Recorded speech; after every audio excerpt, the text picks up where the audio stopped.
జీతాలు చేయకూడదు. ఒకటి మనం గమనించాలి, ఏంటంటే జాబ్ చేసే వాళ్ళు మన వాళ్ళే కాబట్టి మన కాళ్ళ మీద దాడులు జరుగుతాయి.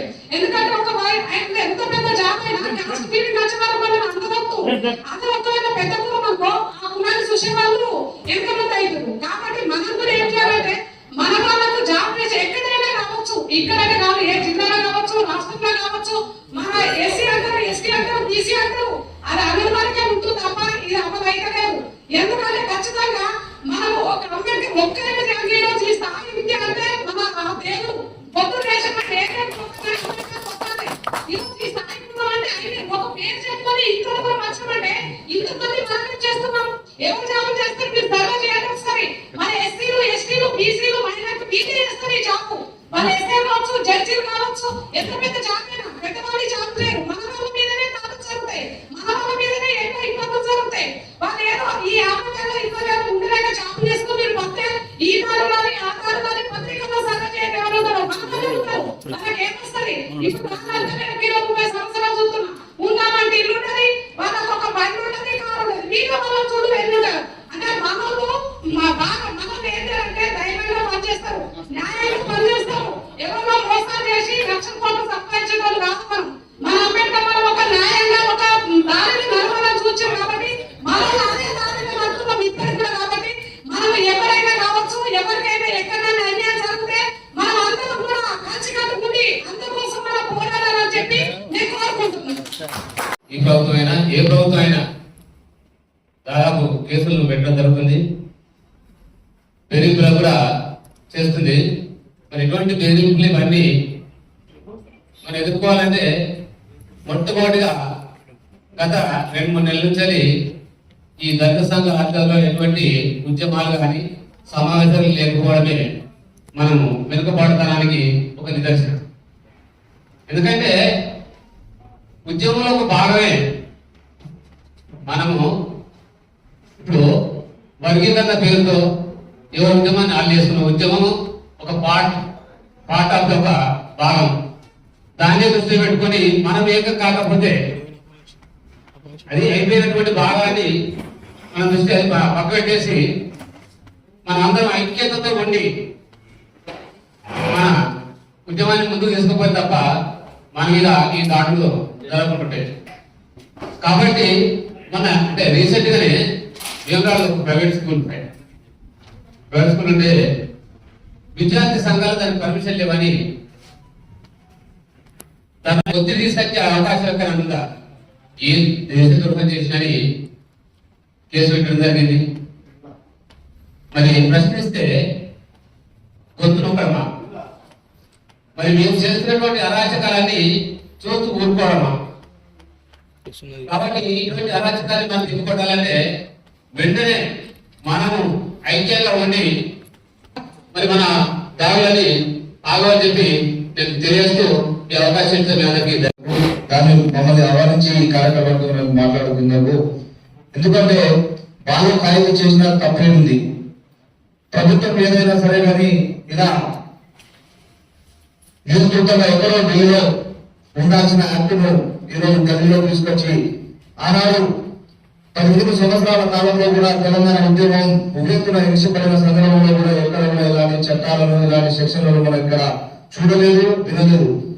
కొత్తగా ఏదో దేశంలో చేసినట్ట దేశంలో అది ఎందుకు పెడతారంటే ప్రపంచంలోనే అతిపెద్ద ప్రజాస్వామ్యం ప్రపంచ దేశాలు చూసినటువంటి ఢిల్లీలో అసాంఘిక కార్యక్రమాలు కానీ శాంత భద్రతలకు విఘాతం కలగకుండా అక్కడ ఏదైనా జరిగితే దేశానికి ఒక పరువు ప్రతిష్టలు మిగతా దేశాల వైపు మన వైపు చూస్తాయి. కాబట్టి అలాంటి సంఘటన జరగకూడదనే ఉద్దేశంతో ఆ బిఎన్ఎస్ యాక్ట్ అనేది అక్కడ అమలు చేయడం జరుగుతుంది. ఈ సందర్భంలో ఇక్కడ బాబు గారు చేసిన పెద్ద గౌరవం ఏందో మనం ఇటు విషయాన్ని గ్రహించాల్సిన అవసరం ఉంది. గౌరవ జిల్లా కలెక్టర్ గారు కావచ్చు, ప్రభుత్వ యంత్రాంగం కూడా కావచ్చు, మీరు చేసేది చేసే అభివృద్ధి కార్యక్రమాల వైపు దళిత, గిరిజన, బహుజన, బీసీ సంఘాల సంబంధ వర్గాల అభివృద్ధి కొరకు గత ప్రభుత్వం చేసిన పని కంటే ఒక 10 రెట్లు మేము ఎక్కువ చేయాలని ఒక పోటీ ఉండాలి తప్ప ఇట్లా ప్రశ్నించే వాస్తవాలను వెలిగి చూపి ప్రభుత్వం ఒక తప్పిదాలను ప్రభుత్వం చేస్తున్నటువంటి పనులను మీరు ఇలా చేస్తే బాగుందని చెప్పేసి చెప్పే సందర్భాన్ని ఈ రకంగా వ్యక్తిగతంగా ఫలాని వాళ్ళు ఇట్లా ప్రశ్నిస్తా ఉన్నారు, ఫలాని పర్సన్ ఇట్లా చేస్తా ఉన్నాడు అని చెప్పేసి వాళ్ళ వ్యక్తిగతాల పైన వాళ్ళ వ్యవహారాల పైన మనం కాన్సన్ట్రేషన్ చేయడం కూడా ఎంతో కూడా సమంజసం కాదని చెప్పేసి కూడా మా బంజారా సంఘం తరఫున కూడా మేము తీవ్రంగా ఖండిస్తా ఉన్నాం. ఇట్లాంటి సంస్కృతి మంచిది కాదు. ఇది ఇది శాంతి భద్రతలకు నిజంగా కూడా విఘాతం కలిగించడానికి కానీ చాలా మంది మనోభావాలు దెబ్బతినడానికి కూడా అవకాశం ఉంటుందని చెప్పేసి కూడా మేము భావిస్తా ఉన్నాం. ఎస్ ఫారూక్ ఖైదీ గారు ఏం చేశారు? ఈరోజు ఒక బల్క్ మిల్క్ చెల్లింగ్ సెంటర్ పాడి పరిశ్రమ రైతులు చేసుకునేటువంటి ఏదైతే మన అగ్రహారంలో మన బల్క్ మిల్క్ చెల్లింగ్ సెంటర్ పాల స్టోరేజ్ కేంద్రం ఉందో అక్కడ పోసేదానికి కలెక్టర్ గారు పోయి దాన్ని క్లోజ్ చేస్తూ, అయ్యా కలెక్టర్ సార్ గారు, ఇది రైతులు సగటు రైతు ఈరోజు గ్రామంలో ఒక పేద రైతులు ఉంటారు, గిరిజన రైతులు ఉంటారు, దళిత రైతులు ఉంటారు, బహుజన రైతులు ఉంటారు, బీసీ రైతులు ఉంటారు, అగ్రవర్ణ రైతులు, వాళ్ళందరూ కూడా పొద్దున లేస్తే మనం ఇప్పుడు ఈ సమావేశం ఏర్పాటు చేసుకున్నాం. దీనికి ఛాయ్ లేని ఒక కార్యక్రమం నడవది. అందుకే ప్రతి ఒక్కరు కూడా దాని మీద సగటు చేరి దాని మీద డిపెండ్ అయ్యే దానిపైన ఆ రైతులు పోయి ఆడ మిల్క్ చెల్లించడం బంద్ చేయడం అనేది చాలా బాధాకరం.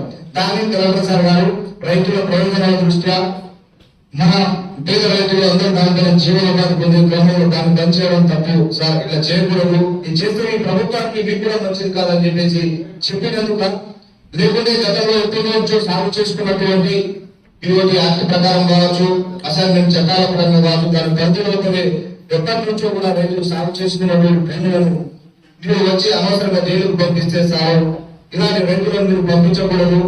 మీరు చేసేది ఏదైనా ఉంటే ఒక పెద్ద వ్యవస్థ మన అభివృద్ధి పరంగా చేయండి, కానీ ఈ రైతులను ఇబ్బంది పెట్టి జైల్లోకి పంపిస్తే మీకు వచ్చే లాభం ఏం లేదని చెప్పేసి ప్రశ్నించినందుకు కారణం మనకి ఇలా చేసి ఆయనని ఇబ్బంది పెట్టడం.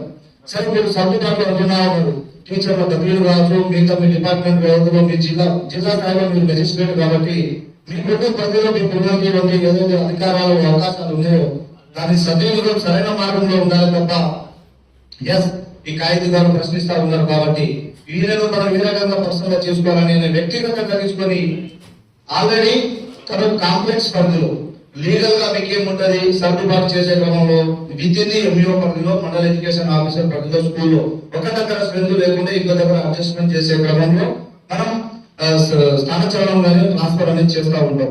మీ వ్యక్తిగతంగా తీసుకుని అక్కడ స్ట్రెంత్ ఉన్నప్పుడు కూడా రీసెంట్ గా ట్రాన్స్ఫర్ అయినప్పటికీ కూడా అక్కడ కాదనుకొని చెప్పేసి ఎక్కడైతే ఈ ప్రాంతానికి దూరం ఉన్న ఈ జిల్లాలో దూరం ఉన్న ప్రాంతం ఏమి చివరి ప్లేస్ లో అంటే మానవాళి ఎస్ అంతకుమించి ఒక అవకాశం ఇంకా 100 కిలోమీటర్లు ఎక్కువ కూడా పంపించే అవకాశం ఉంది. కానీ ఇక్కడ మన జిల్లా పరిధి మానవాళ లాస్ట్ కాబట్టి ఆ మానవాళ్ళు పంపించి వ్యక్తిగతంగా ఒక అమితానందం ఒక స్వేచ్ఛ పొందే ఆధ్వర్యంలో రౌండ్ టేబుల్ సమావేశానికి విచ్చేసినటువంటి దానికి బతకడానికి వారి వారి కార్యకలాపాలు చేసుకోవడానికి చట్టాలు ఆ చట్టాలను ఉద్దేశించే వారి వారి కార్యకలాపాలు చేసుకోవడం జరుగుతుంది. అదే పద్ధతిలో మనం చేసుకునే పనిలో కానీ చేసుకునేటువంటి వృత్తిలో కానీ చట్టానికి లోబడి మాత్రమే చేస్తుంటాం. అదే పరిస్థితులలో అదే పద్ధతిలో మనం ఈ రోజు ఏర్పాటు చేసుకున్నటువంటి కారణమైనటువంటి ఖైదీ బాలు గారికి సంబంధించినటువంటి ఇష్యూలో వారు కూడా ఏదైనా కూడా చేసినా కూడా వారు ఒకటి బలగం టీవీ అని పెట్టుకోవడం జరిగింది. దానిలో చట్టానికి లోబడి మాత్రమే వారు ఇచ్చినటువంటి ప్రెస్ మీట్లు కానీ వారు మాట్లాడిన మాటలు కానీ అందులో జరిగినటువంటి ఇష్యూస్ కానీ అన్ని కూడా చట్టానికి లోబడి మాత్రమే ఉన్నాయి. చట్టం ఏం చెప్తుంది అని అంటే ఏ వ్యక్తినైనా కానీ ఏ ఒక్క పొలిటికల్ పార్టీకి సంబంధించినటువంటి నాయకులనే కానీ ప్రభుత్వంలో ఉన్నటువంటి నాయకులనే కానీ అంతేకాకుండా ఒక స్థాయిలో ఉన్నటువంటి మంత్రులు కానీ గౌరవ ముఖ్యమంత్రి వర్యులను కానీ మిగతా అపోజిషన్ పార్టీ వాళ్ళని కానీ విమర్శించేటువంటి రైట్ మనందరికీ కూడా మానవ సమాజానికి అందరికీ కూడా ఉందని తెలియజేస్తూ ఉన్నాను. అందులో ఒక వ్యక్తిగా ఒక పత్రిక విలేకరిగా ఒక టీవీ ఛానల్ రిపోర్టర్గా వాటి మీద ఉన్నటువంటి అవగాహనతోని వారు చేసినటువంటి సందర్భం ఉంది. కానీ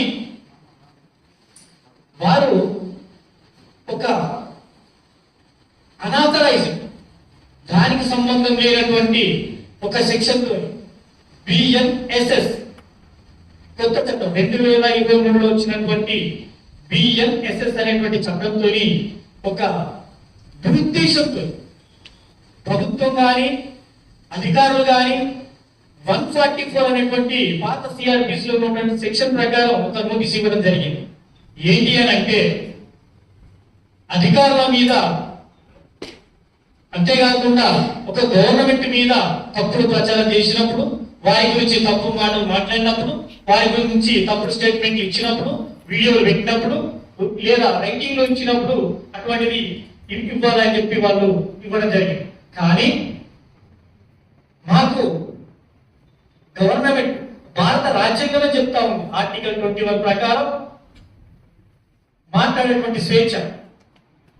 ఒక వ్యక్తి తన వ్యక్తిత్వాన్ని, తన భావాలని స్వేచ్ఛగా ప్రజలకు తెలియజేయడానికి, ఒక వ్యక్తి మీద ఉన్నటువంటి, ఒక అధికారి మీద ఉన్నటువంటి నెగిటివ్ ను కూడా, వారు చేస్తున్న తప్పిదాలను కూడా మాట్లాడేటువంటి రైట్ ప్రతి పౌరుడికి ఉంది. భారతదేశంలో ఉన్నటువంటి పౌరుడికి ఒక వ్యక్తి మీద కానీ, ఒక సమాజం మీద కానీ, ఒక అధికారి మీద కానీ, ఒక గవర్నమెంట్ మీద కానీ మాట్లాడేటువంటి రైట్ వారికి ఉంది. అలాంటి రైట్ ఒక వ్యక్తి యొక్క స్వేచ్ఛను కానీ, ఒక సంఘం యొక్క స్వేచ్ఛను కానీ, ఒక పత్రిక యొక్క స్వేచ్ఛను కానీ, ఒక ఛానల్ యొక్క స్వేచ్ఛను కానీ భంగం కలిగించే విధంగా, వారికి ఉన్నటువంటి స్వేచ్ఛను కాలరాసే విధంగా ఈ యొక్క నోటీస్ అనేటువంటిది ఇవ్వడం జరిగింది. ఆ నోటీస్ ప్రకారం వారు ఇచ్చినటువంటి నోటీస్ అనేటువంటిది పూర్తిగా చట్టానికి విరుద్ధమైందని చెప్పి తెలియజేస్తూ ఉన్నాం మిత్రుల. వారు చేసినటువంటి అన్యాయం ఉంటే, వారు చేసింది నిజమైనటువంటి ఉంటే మీరు బిఎన్ఎస్ఎస్ కింద చేయాల్సింది కాదు. ఒక అధికారి మీద మీరు మాట్లాడి ఉంటే, ఒక అధికారిని, ఒకే ఒక అధికారిని ద్వేషించినట్టు మీకు అనిపిస్తే, అతను మాట్లాడిన ప్రతి మాట కూడా చట్టబద్ధమైంది అని చెప్పి మేము ఈ రౌండ్ టేబుల్ సమావేశం తరఫున మేము మీకు తెలియజేస్తా ఉన్నాం. వారికి ఈ పత్రికలో కానీ, టీవీ ఛానల్లో కానీ ఒక దాదాపు నాకు తెలిసి ఒక 20 సంవత్సరాల అనుభవం ఉంది. వారు అంతటి అనుభవం ఉన్నటువంటి వ్యక్తి పట్ల, అంతటి గౌరవం ఉన్నటువంటి వ్యక్తి పట్ల అసభ్య పదజాలం వాడుతున్నాడని చైతన్యవంతమైనటువంటి ప్రాంతంలో ఇలాంటి సంఘటనలు జరగడం చాలా దురదృష్టకరం అని చెప్పి కూడా ఈ సందర్భంగా తెలియజేస్తా ఉన్నా. మరి రౌండ్ టేబుల్ సమావేశం ఎజెండా మాట్లాడే ముందు ఒకసారి సిరిసిల్ల ప్రాంతం గురించి ఒకసారి మనం గుర్తు చేసుకోవాల్సినటువంటి అవసరం ఉంది. ఈరోజు సిరిసిల్ల ప్రాంతం అంటేనే పోరాటాలకు అడ్డ చాలా చైతన్యమైనటువంటి ప్రాంతం అని మనం చెప్పుకోవచ్చు.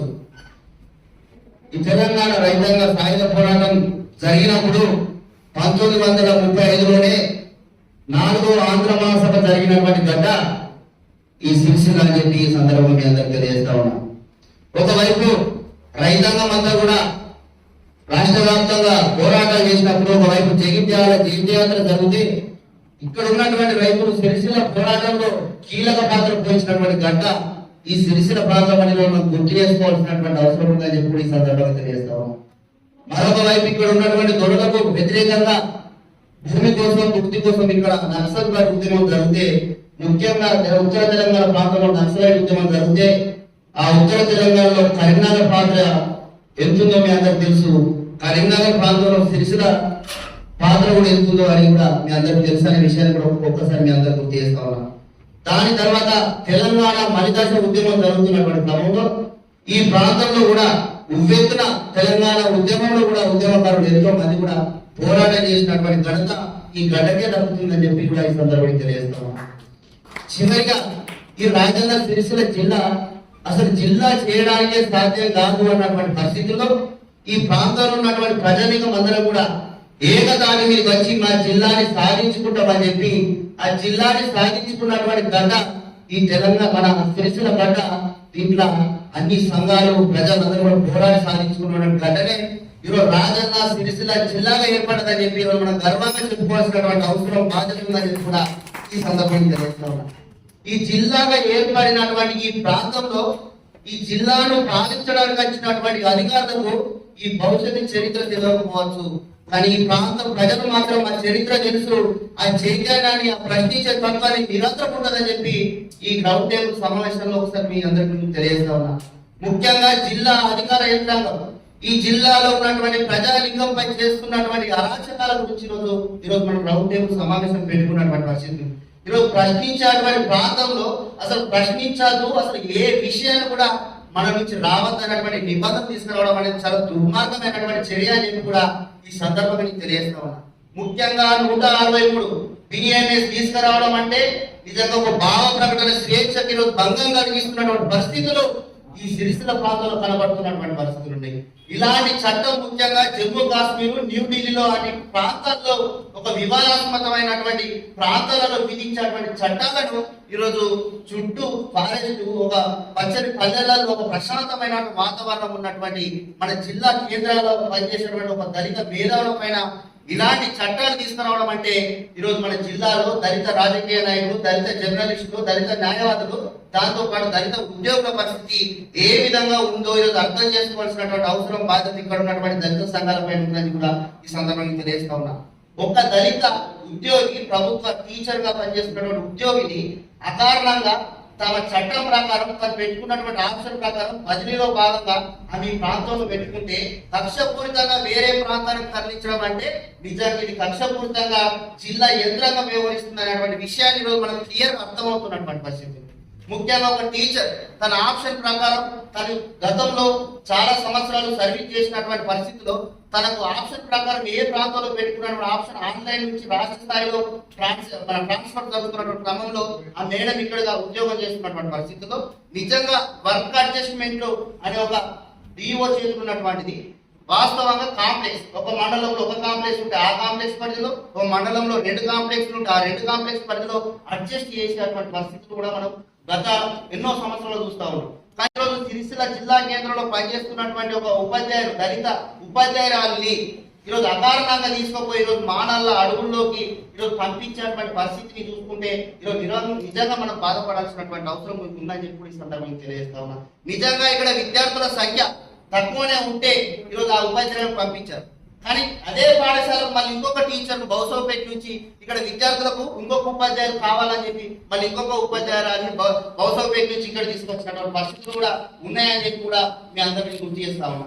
అంటే ఈరోజు దళిత ఉద్యోగులు, దళిత జర్నలిస్టులు, దళిత రాజకీయ నాయకులు, దళిత న్యాయవాదులు, దళిత కళాకారులు ఎవ్వరు కూడా ఈ జిల్లాలో మన యొక్క ప్రాబల్యం లేకుండా చేసేటువంటి కుట్రలు జరుగుతున్నాయి అనేటువంటి విషయాన్ని ఇక్కడ ఉన్నటువంటి దళిత సంఘ నాయకులు, ఇక్కడ ఉన్నటువంటి ప్రజాస్వామ్య నాయకులు, ప్రజాస్వామికవాదులు గుర్తించాల్సినటువంటి అవసరం, బాధ్యత ఉందని చెప్పి కూడా ఈ సందర్భంగా తెలియజేస్తా ఉన్నా. కాబట్టి ఇలాంటి పరిస్థితులలో ఇక్కడ ఉన్నటువంటి దళిత జర్నలిస్టుల పైన ఈరోజు మన యొక్క స్వేచ్ఛను, మన యొక్క సమస్యలు రాసినటువంటి జర్నలిస్టుల పైన ఇటువంటి జరిగితే రేపు నిజంగా సామాన్య ప్రజల, దళిత ప్రజల యొక్క బాధలు ఏ విధంగా ఉంటాయో ఈరోజు మనం అర్థం చేసుకోవాల్సినటువంటి అవసరం ఉంది.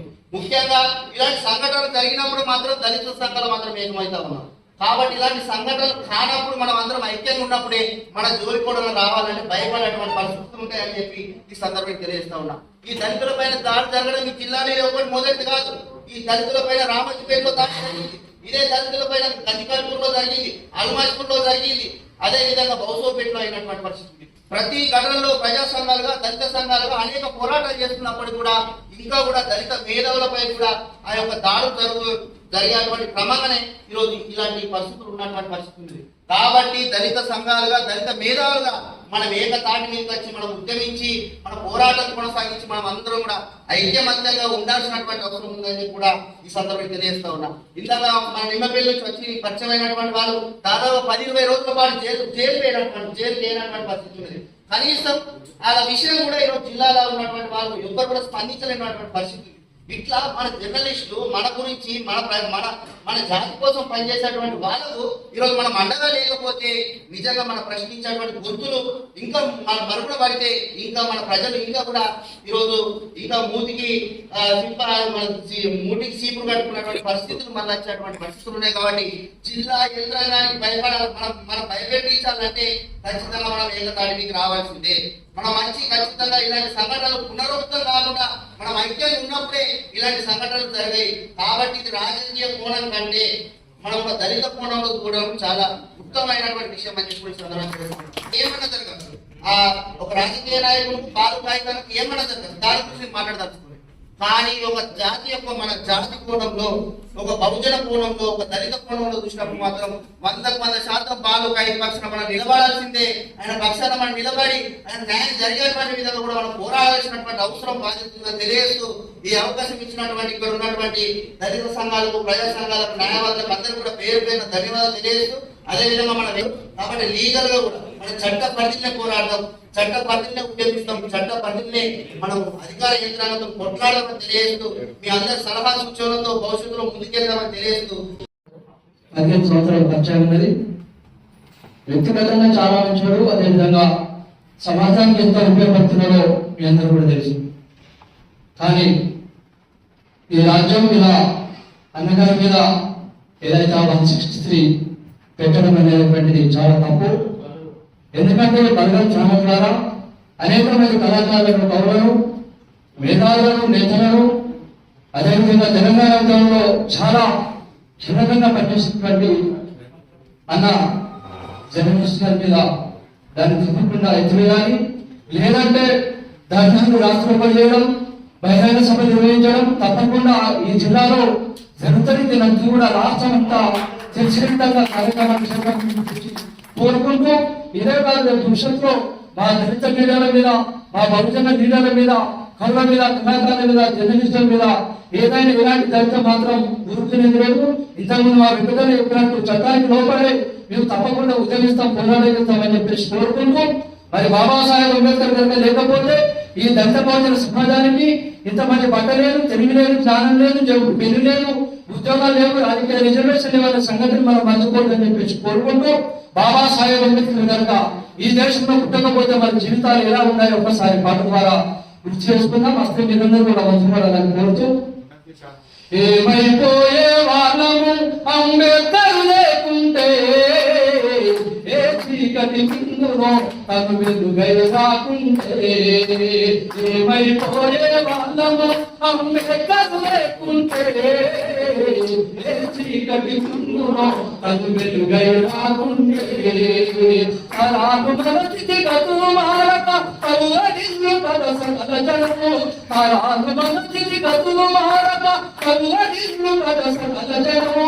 బతుకు అగ్రకుల విషకము గిటబడి కలిగిపోకూడదనేది దినము, ఏమైపోయే వాళ్ళము అంబేద్కర్ లేకుంటే, ఏ చీకటి ముందునో తను వెలుగై రాకుంటే, ఏమైపోయే వాళ్ళము మహనీయులు లేకుంటే, ఏ చీకటి ముందునో తను వెలుగై రాకుంటే, అడుగు అడుగు తను అనుభవించిన బాధను తలచి భావి తరాల భవిష్యత్తు అంతా ముందుగా తెలిసి, తన నెత్తుకి చుక్కలు అక్షరాలుగా మార్చాడు, తన నెత్తుకి చుక్కలు అక్షరాలుగా మార్చాడు, భారత జన నుదుటి రాతను అంబేద్కర్ మార్చాడు, ఏమైపోయే వాళ్ళము అంబేద్కర్ లేకుంటే,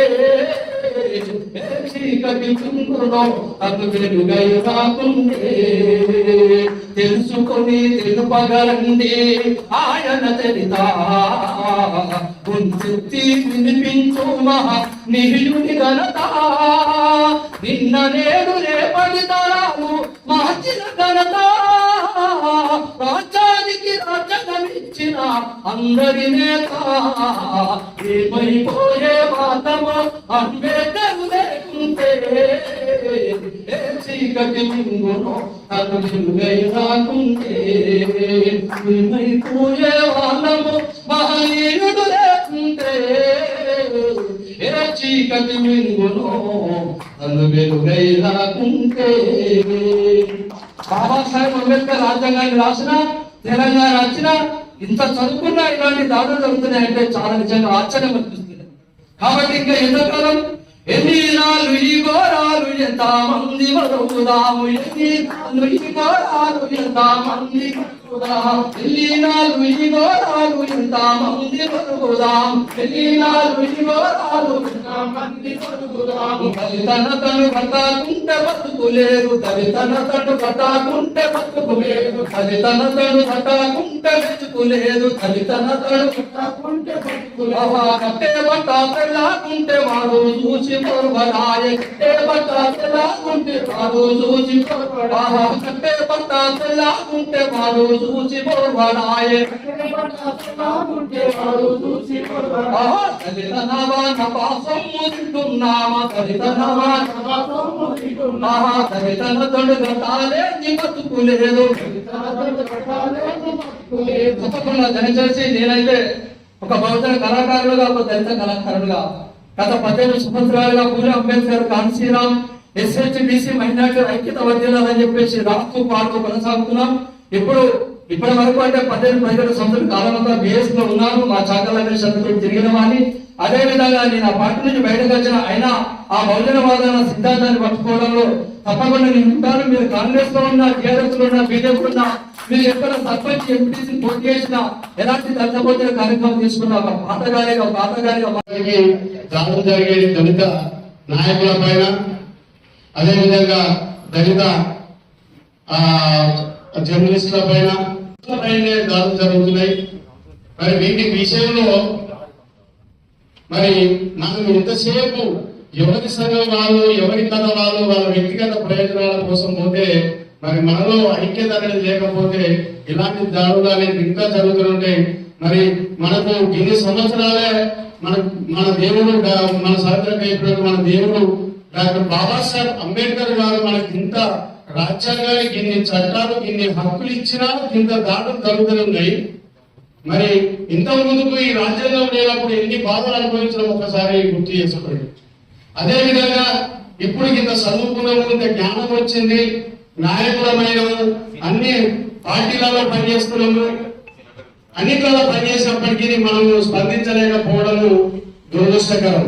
ముఖ్యంగా ఈ వ్యవస్థ అనేది భారతదేశంలో ఉన్నటువంటి వ్యవస్థ డాక్టర్ బాబాసాహెబ్ అంబేద్కర్ గారు రచించినటువంటి రాజ్యాంగం అనేది 4 వ్యవస్థల మీద పనిచేస్తుంది. ఫస్ట్ లెజిస్లేటివ్, ఎవరైతే ఎన్నిక కాబడినటువంటి ప్రజాప్రతినిధులు పార్లమెంటు మరియు అసెంబ్లీలో తీర్మానాలు చేసే వ్యవస్థ.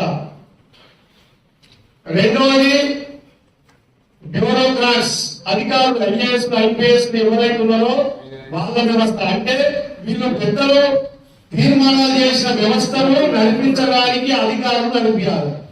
వీళ్ళు తప్పులు చేసినప్పుడు, ఈ వ్యవస్థ నడిపిస్తున్న క్రమంలో తప్పులు చేసినప్పుడు వీళ్ళను శిక్షించడానికి న్యాయ వ్యవస్థ ఉంటది.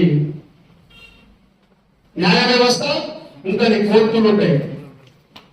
మరి ఈ న్యాయ వ్యవస్థ కూడా ఒకనొక దశలో ఒత్తిడిలోనే, రాజకీయ నాయకుల ఒత్తిడిలోనే వాళ్ళు కూడా తప్పులు చేసినప్పుడు ప్రశ్నించేది 4వ పిల్లరే, స్తంభమే ఈ జర్నలిజం.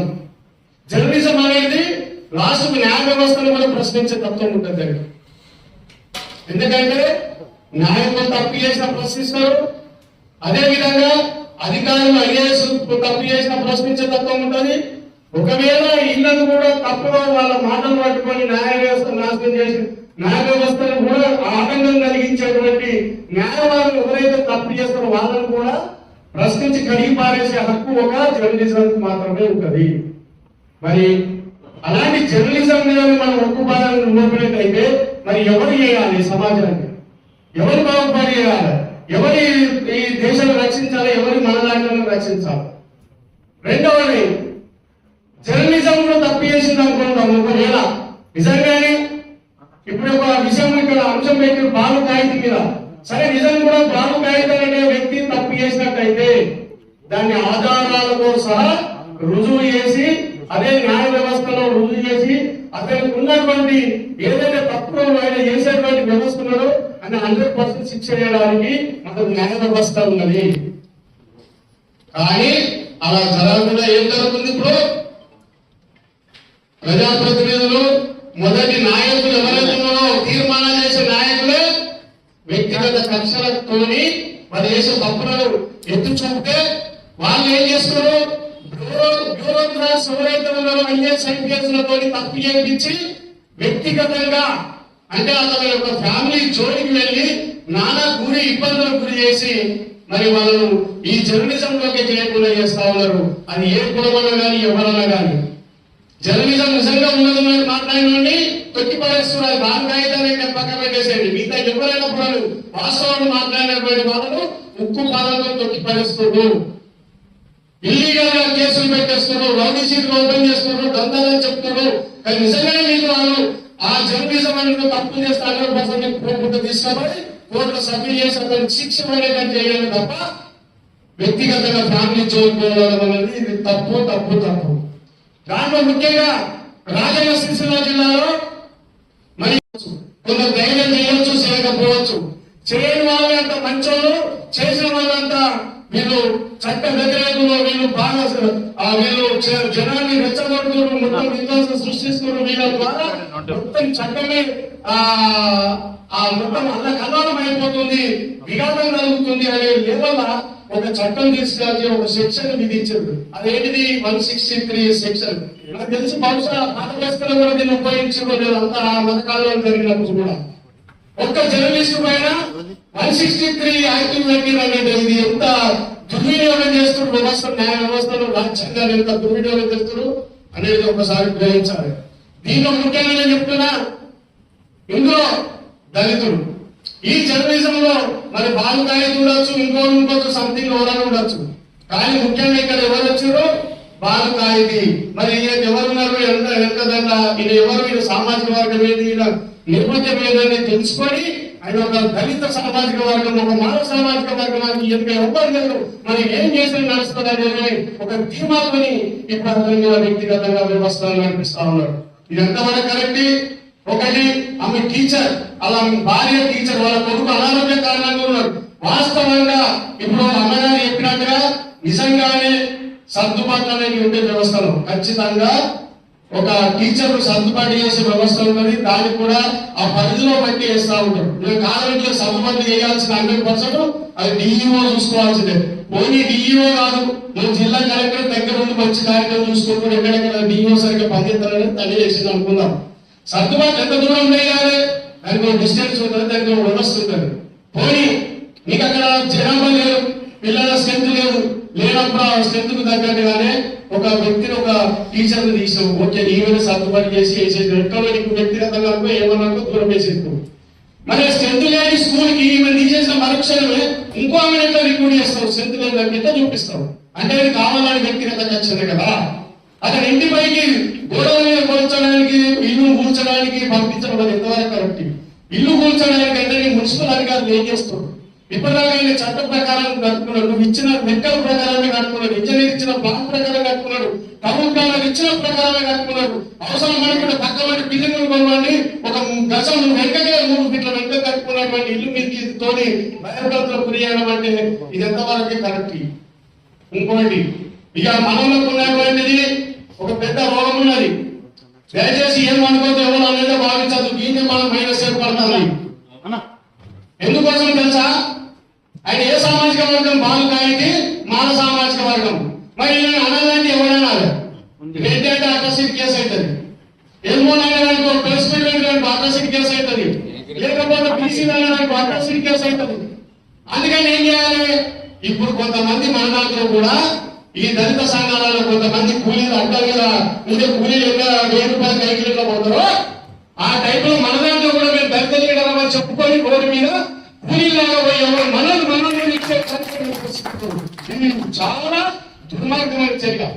నేను చెప్తున్నా, అది ఏ కులమైనా కానీ, మానవాడు కానీ, మానవతలో కానీ, ఎవరైనా కానీ దయచేసి మీరు నీ సమాజం కోసమే, నీ సమాజం బాగుపరచడానికి కోసం మీరు ప్రయత్నం చేయండి తప్ప ఎదుర్కొని నీవని నిన్ను తిట్టడానికి కోసం కాదు. నిజంగా బాగుంటే తప్పు చేస్తే ప్రూవ్ చేయొచ్చు, ప్రూవ్ చేయొచ్చు.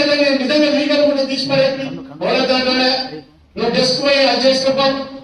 కానీ మనలో లేబర్ కూలీలుగా తయారు చేసిన మన నాయకులు, దళిత సంఘం నాయకులు. ఇంకొకటి చెప్తున్నా, ఇందులో బీఆర్ఎస్ నాయకులు ఉన్నారు, ఇలా కాంగ్రెస్ నాయకులు ఉన్నారు, లేకపోవచ్చు, సర్వాలు ధైర్యం చేసి రాకపోవచ్చు. నేను బీఎస్పీ నాయకులు, మిగతా నాయకులు, వివిధ పార్టీలో పనిచేసిన నాయకులు ఉండొచ్చు. మీకు ఒక రోగం ఉన్నది.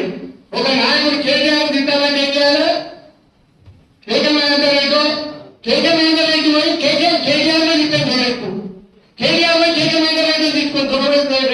తిట్టుకొని రెడ్డి వైపు తిట్టుకొని కేటీఆర్ తిట్టగా గెలియాలి మామూలు ప్రెస్ తిప్పియాలి చరిత్ర మీ ఎరుమల రెడ్డి తనుకొని మామూలు సభలో కూర్చున్నాడు మామూలు మామూలు తిట్టుకొని తినిపించలేదా మీకు సాధన అవుతుందా లేకపోతే బీసీలతో తినిపించలేదా అని మీకేమో అధికారంలో ఉన్నప్పుడు పదవుల్లో కాదేమో పదవుల్లో కాదు మీరు తొక్కిపోతారు కాంట్రాక్టులో కాదు మీ ఎరుమల రెడ్డి తొక్కిపోతారు తనుకొని కదా జైలు పట్టుకునే కానీ మామూలు పిల్లలకు మేము ప్రెస్ మీట్ పెట్టాలా మా సమాజం మీ అర్థ తిరగడం ఉందా మీతో లడాయి చేసేకాడు ఉన్నారా ఏదో నుంచి లడాయి చేసేదైనా రాజ్యాంగం డాక్టర్ బాబాసాహెబ్ అంబేద్కర్ కింద వచ్చి హక్కులు కల్పించడం కూడా మన నాయకులకు సిగ్గుశరం ప్రెస్ మీట్ పెట్టడానికి మీ వల్ల ప్రెస్ మీట్ పెట్టు కాదు మీకు దమ్ముంటే మీ సమాచారాన్ని చైతన్యపరచుడి నాలాగా లీడర్ రావాలా మీరు కూడా అని మీ గ్రామాలలో కనీసం మీరు తెలుగులో ఉంటారు.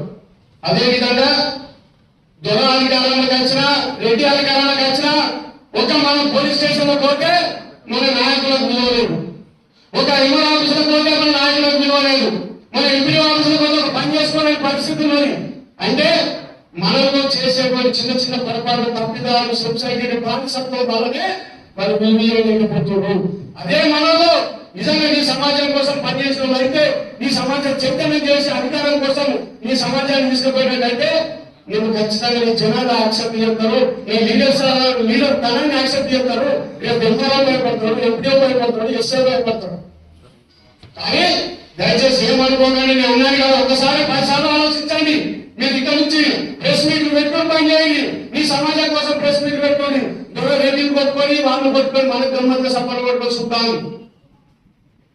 ఓకే, లేకపోతే రేపు కాంట్రాక్ట్ లో రేపు మంచి మంచి పదవులు మనకి ఇద్దాయని చెప్పుకుని మన సమస్యల మీద కొట్టాలి. నేను అర్థట్లేదు, మీరు ఒక ప్రతిపక్షంలో ఉన్న అధికార పార్టీ తప్పు చేసేటువంటి దాన్ని ప్రశ్నించండి, ఆ సబ్జెక్టు మీద ప్రశ్నించండి, తప్పేం లేదు.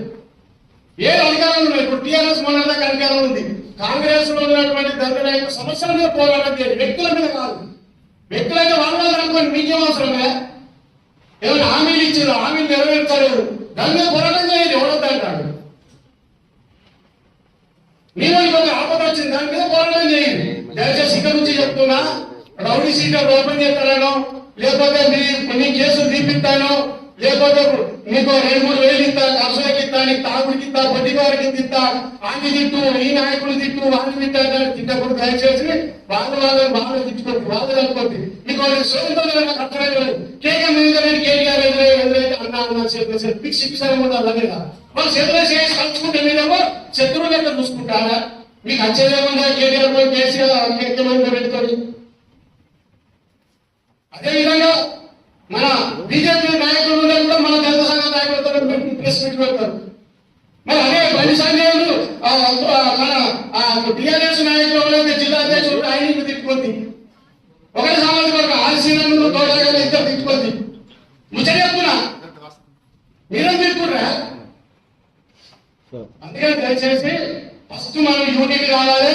ఈ జిల్లాలో ఉన్నటువంటి ఇక్కడ నుంచి ఇప్పటి నుంచి దళిత సంఘ నాయకులు అంటే ఇట్లా వసుకోవాలి నాయకుడు. అట్లా మనకు తేడా కావాలి, మనం చోటుకోవడం రావద్దు, మన సమాజంలో చోటుకోవడం రావద్దు. కానీ తప్పు అయితే మాత్రం 100% తప్పులు మాత్రం చేయకండి, తప్పులు అలా చిక్కకండి, ఎవరికి అవకాశం ఇవ్వకండి. మన సమాజం బాగు కోసం మీరు 100% పనిచేయండి. మన సమాజం యాక్సెప్ట్ చేస్తుంది. మీ యొక్క మేమంతా మనం తెలియజేసుకుంటూ నా